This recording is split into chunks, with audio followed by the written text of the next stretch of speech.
O podcast Chimarrão com Espiritismo apresenta reflexões sobre o Livro dos Espíritos de Allan Kardec, com comentários do Espírito Miramês e do Núcleo de Estudos Espíritas Vinha de Luz, de Praia Grande, Santa Catarina.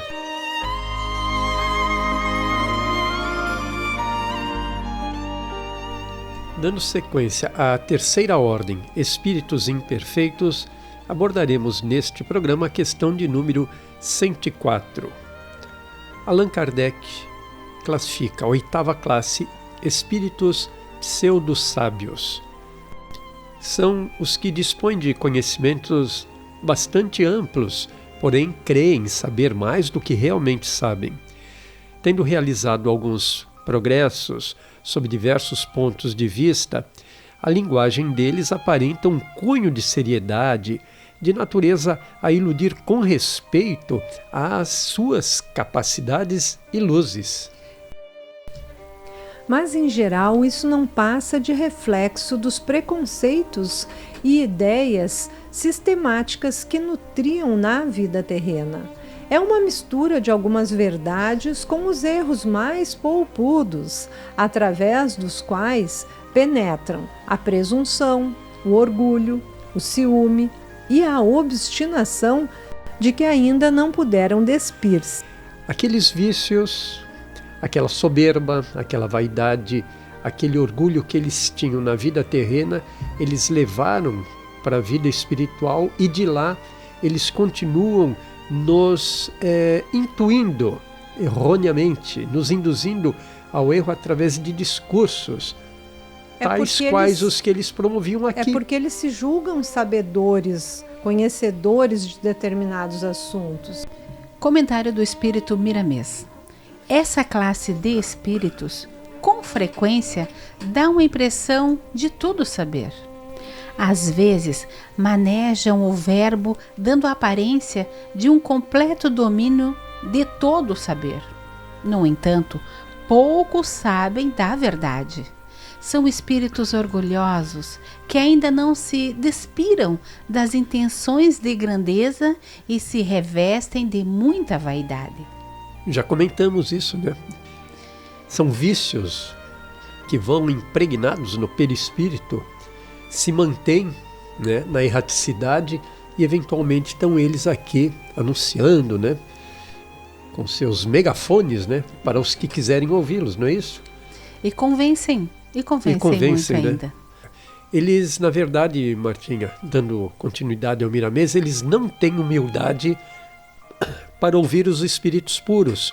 Procuram sempre discussão e muitos deles até que poderiam vencer pela argumentação, mas nunca pela vivência. Falam muita coisa sem conhecimento e sem profundidade. Geralmente o pseudo-sábio é bastante falador. Por isso a importância, meus amigos, de estarmos atentos à busca de instrução, esclarecimentos que nós já sabemos. A repetição é importante ainda assim, de que a doutrina dos espíritos é a que oferece essa condição de entendermos o mundo espiritual e a partir daí então nós entendermos que estas comunicações estão entre os dois mundos, podemos assim dizer, e que estão nos influenciando muito mais do que nós imaginamos. Podemos fazer uma analogia com a nossa vivência terrena, porque aqui também temos pessoas levianas, pseudo-sábios, né? Pessoas com muita cultura. Então aqui a gente às vezes tem que olhar, avaliar, como já foi dito aqui no estudo, que a gente tem que prestar atenção, estudar dentro daquilo que nos foi sugerido e aí sim, mediante as nossas argumentações sobre o assunto, a gente vê o que a gente vai levar à frente. Não seria mais ou menos isso? Seria exatamente isso, minha amiga, porque no momento em que eu confirmo algo e que alguém discute o tema e tem um pensamento diferente, eu tenho que ter a humildade de dizer que eu vou pesquisar, que eu vou me inteirar, que eu vou saber, porque eu penso saber tudo, eu estou errada se eu pensar muitas assim. Vezes a gente bate na tecla, não é isso sim, esta é a verdade. Mas na verdade a gente está longe de conhecer a verdade. Na verdade também devemos entender, e nós espíritas já entendemos, que o nosso mundo material é uma réplica imperfeita do espiritual, não é isso? E assim sendo, essa espiritualidade, digamos, de grau inferior, ela consegue ser ainda mais efetiva do que nós aqui, como encarnados inferiores, não é isso? Perfeita colocação, meu amigo. Porque assim como tem essa influência sutil e forte, imperceptível para muitos, trazemos outro exemplo, então, das influências que nós temos no meio, que é aquela que é fácil, que está aqui, que eu enxergo, e que ainda assim me deixo levar, me deixo influenciar. Corretamente. E o Miramês continua dizendo que esses espíritos são os mesmos falsos profetas, que o Evangelho lembra com veemência, pedindo para que não nos deixemos ser iludidos pelos tais. Os falsos profetas da erraticidade não se importam muito com as verdades. O interesse deles são os casos pessoais. Querem se mostrar para que o orgulho fique de pé. O Miramês ainda nos diz que sempre combatem os seus iguais, para que aqueles não venham tomar seu lugar de destaque, onde a vaidade seja alimentada e a pretensão esteja sempre acesa nos seus caminhos. O mundo material, bem como o mundo espiritual, anda cheio dessas classes de espíritos que desconfiam, por vezes, deles mesmos.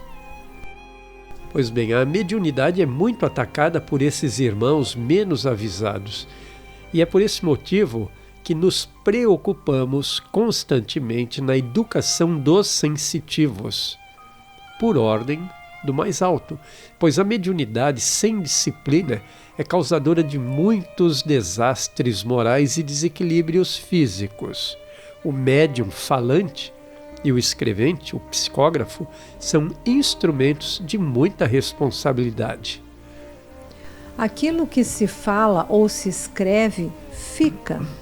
Devem-se tomar os cuidados necessários para que os ensinamentos do nosso Divino Mestre cresçam nos corações e nos ajudem na nossa perfeição espiritual, caminhos que tanto desejamos.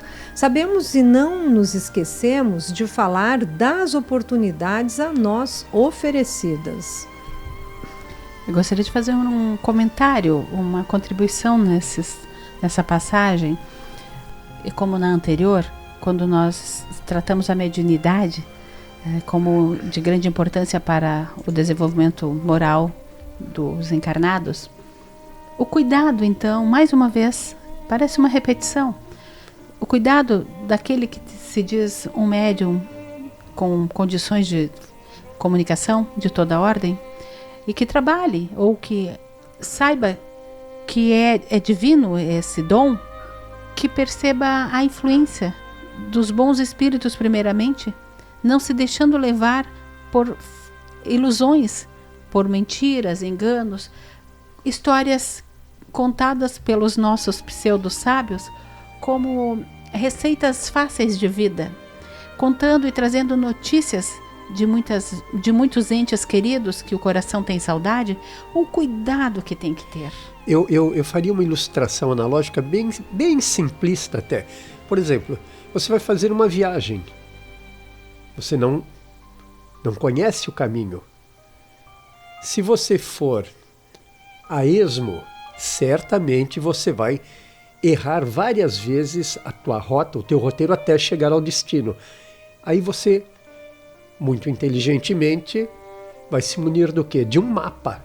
Com o mapa em mãos, você sai do ponto A até o ponto B sem nenhum percalço, sem nenhum erro.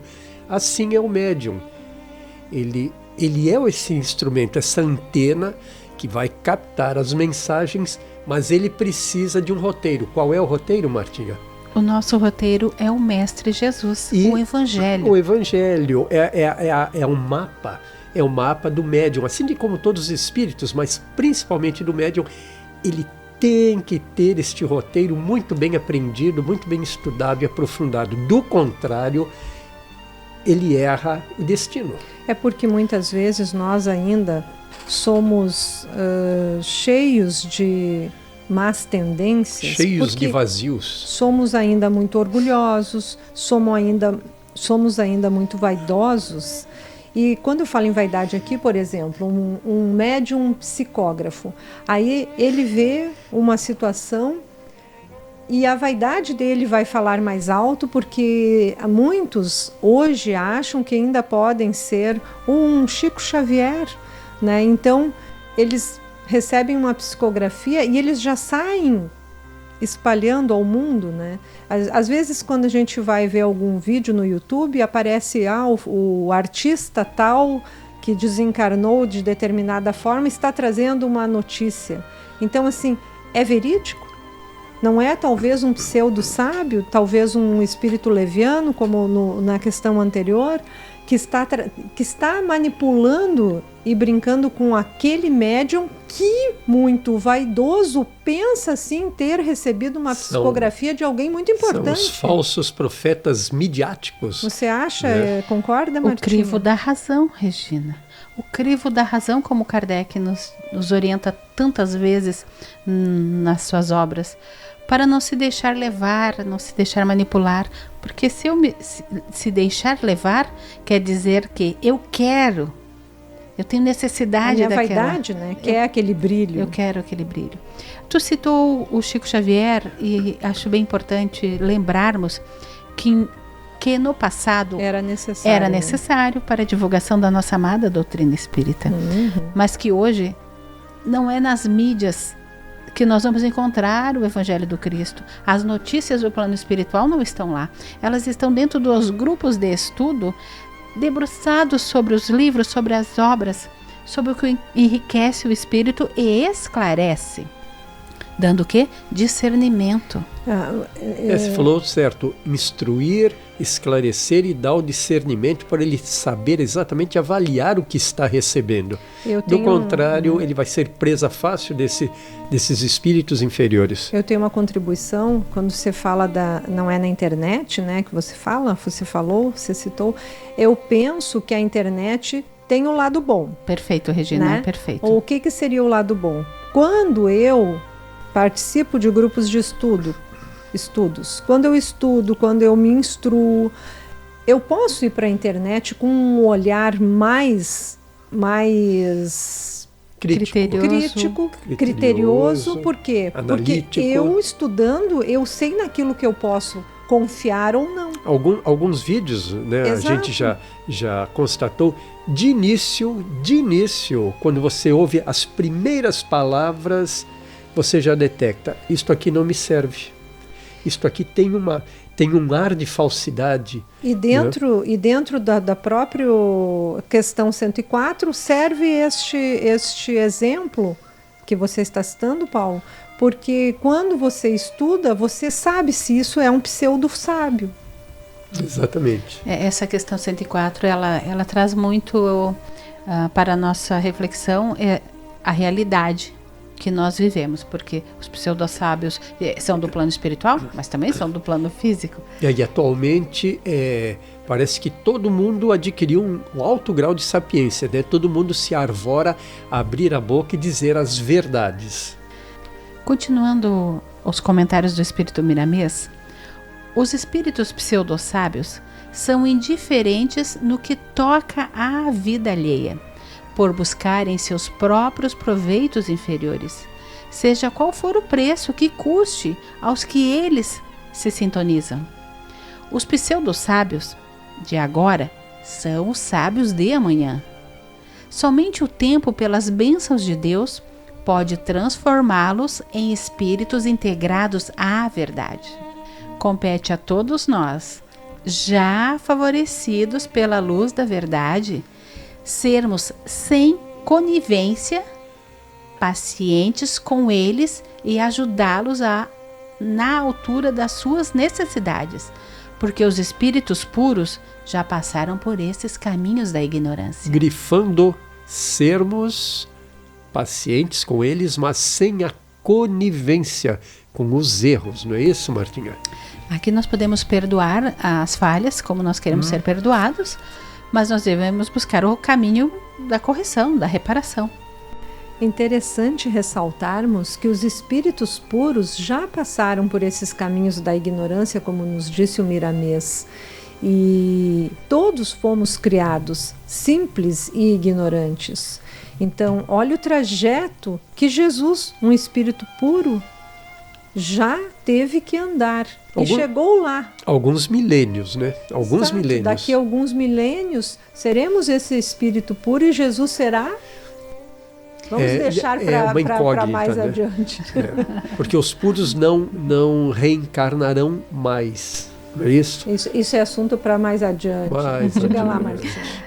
Eu fiquei pensando que eles nos trazem essas instruções e nos dão uma sacudida, mas ao mesmo tempo eles também nos oferecem esse bálsamo, esse lenitivo, essa luz da verdade para seguirmos em frente e sabermos que somos capazes de muito mais, como o exemplo que tu destes do Mestre Jesus. Exatamente. Regina.